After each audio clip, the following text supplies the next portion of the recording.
What if I told you a player just got sent off at the World Cup for covering his mouth? Not for a tackle, not for a punch, not for an elbow, for literally putting his hand over his mouth while talking to another player.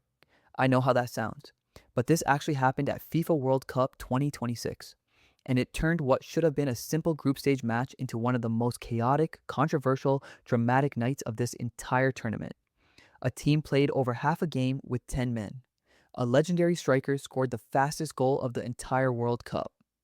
And by the final whistle, one team was completely eliminated while the others survived by the skin of their teeth. Let me walk you through exactly what happened, why this rule even exists, why it's dividing the entire football world, and what it means going forward. Stay with me until the end, because the full story here is even crazier than the headlines are telling you. Let's get into it. This all went down in San Francisco.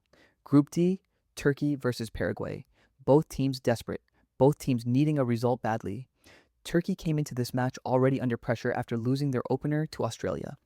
Paraguay had their own problems too, coming off a heavy defeat to the United States. For both sides, this wasn't just another group game. This was close to must-win territory, and the match could not have started more dramatically. Just 64 seconds into the game, barely over a minute, Paraguay striker Matias Galarza scored what became the fastest goal of the entire FIFA World Cup 2026 tournament. Turkey lost possession in midfield. Paraguay broke forward instantly. Galarza took the ball, drilled a low left-footed effort, and it kissed the inside of the post on its way into the net. The goalkeeper had absolutely no chance. 1 minute and 4 seconds. Game on. After the match, an emotional Galarza spoke about what the moment meant to him. He said it was unforgettable. He called the World Cup the most beautiful stage in the world, playing among the best players on the planet, and said he hoped it made the people of Paraguay happy. You could feel how much that goal meant, not just for the 3 points on the line, but for an entire nation watching back home. Turkey searched for a way back into the game almost immediately. In the 14th minute, Arda Güler had a presentable chance from a pullback inside the box, but he completely skied it over the bar. Then in the 33rd minute, Turkish defender Mert Mildur rose to meet a delicate free kick from captain Hakan Kalhanoglu, and his header crashed off the post and then the crossbar in agonizingly close but still no goal. Turkey were dominating territory. They were getting into good positions, but they simply could not find the back of the net. And then, right at the end of the first half, everything changed. In the 3rd minute of first half stoppage time, Paraguay midfielder Miguel Almiron got into an altercation with that same Turkish right back, Mert Mildur, following a foul near midfield. Words were exchanged, tempers were rising, and in that heated moment, Almiron covered his mouth with his hand while saying something directly to Mildur. Mildur immediately turned to the referee and appealed for punishment. The referee, Ivan Barton from El Salvador, paused the game and went to video review. After consulting the replay, the officials made their decision. Straight red card. Miguel Almiron was sent off. He became the very first player in World Cup history to be dismissed specifically for covering his mouth and speaking during a confrontation with an opponent. Think about the scale of that moment. Paraguay, who had just taken a famous early lead, were suddenly facing the prospect of playing the entire second half of a World Cup match with only 10 men on the pitch. Against a Turkish side that was already dominating possession and territory, it was, without question, one of the most dramatic single moments of the tournament so far. Now, here's where it gets genuinely fascinating, because this isn't a referee inventing a punishment on the spot. This is an actual, official rule that FIFA put in place specifically for this World Cup. The organization responsible for football's laws, called IFAB, the International Football Association Board, announced ahead of the 2026 tournament that a series of new law changes would be introduced. Part of the goal was to improve player behavior on the pitch. Back in February of this year, IFAB confirmed they were holding a formal consultation specifically about players covering their mouths during confrontations.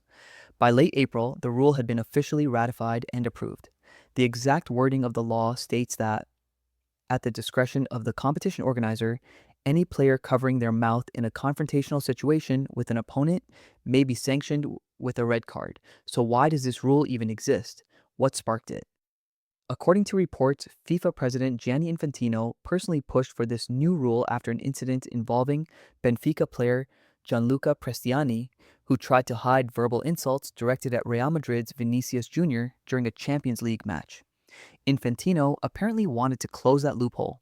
players hiding what they're saying from referees and television cameras by simply covering their mouths. On paper, it makes sense. Football has a real problem with players hurling insults, sometimes racist, sometimes deeply personal, and then hiding behind their hands so nobody can prove what was actually said. This rule was designed to remove that shield completely. But in practice, it's creating chaos, and a lot of people in the sport think it's gone way too far. Now let's get into what actually happened after the red card, because Paraguay's response to going down to 10 men deserves real credit. Despite losing a key midfielder in first half stoppage time, Paraguay somehow held their lead. They finished the match with just 22% possession. Think about that, less than a quarter of the ball for the entire match. But they showed enough defensive discipline and sheer willpower to protect their early goal. Turkey threw everything at them.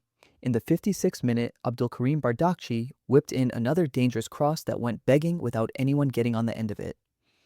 In the 62nd minute, Kenan Yildiz dinked a clever ball into the 6-yard box for Denny's goal to head home, but the effort lacked any real pace and was comfortably dealt with.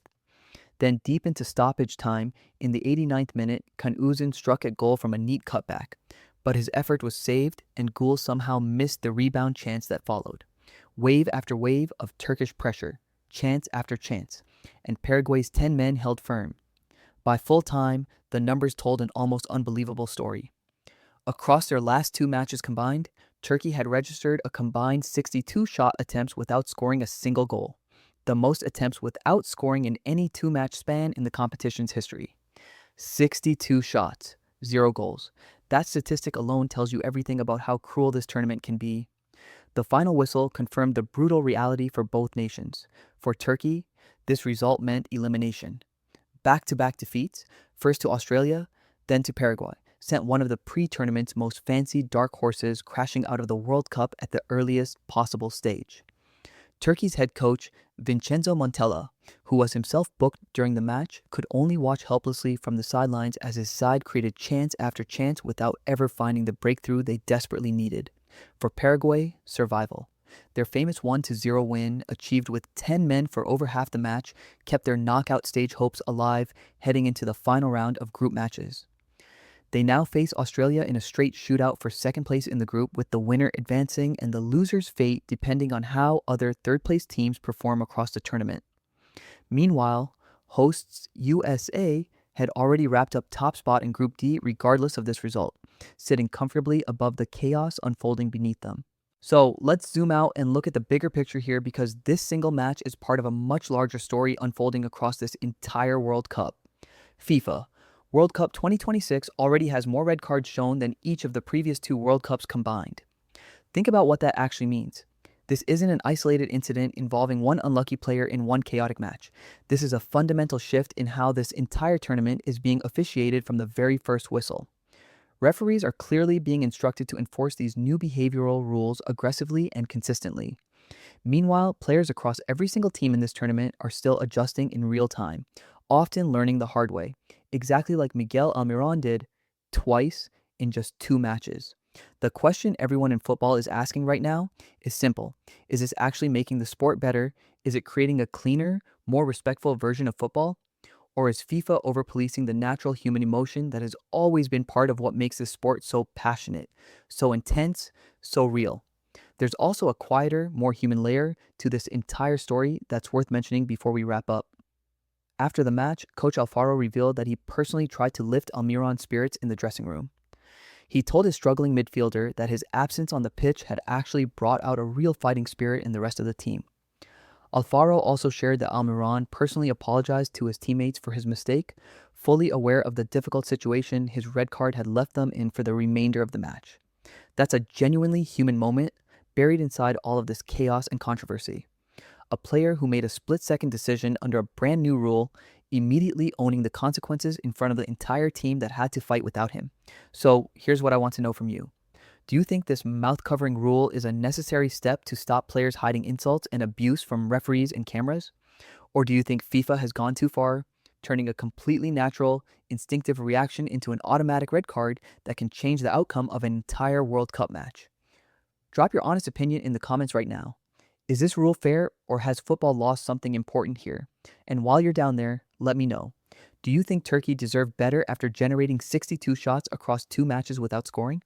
Or did Paraguay simply earn this result through sheer resilience? If you made it this far into the video, you clearly care about the real stories behind this World Cup, not just the highlight reels. So do me a favor, smash that like button, subscribe to the channel, and hit the bell because we are covering every single controversial moment, every shocking storyline, and every piece of real drama from this tournament as it happens. I'll see you in the next one.